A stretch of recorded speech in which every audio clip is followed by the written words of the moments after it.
Kama ukielewa hii formula moja tu, utaweza kugundua matatizo mengi ya umeme wa magari. Ohm's law. Ohm's law ni nini? Ni sheria inayosema volti ni sawasawa na ampere mara resistance.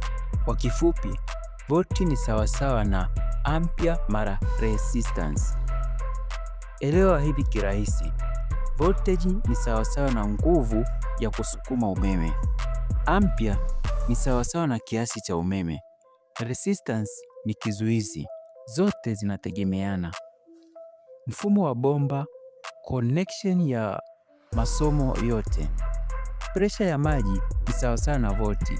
Kiasi cha maji ni sawasawa na ampere.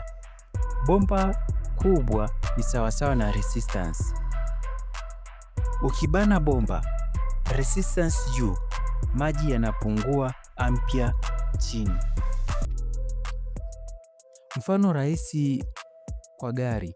Ukipata waya imechafuka au imeharibika, resistance inaongezeka, ampere inapungua, kifaa hakifanyi kazi vizuri.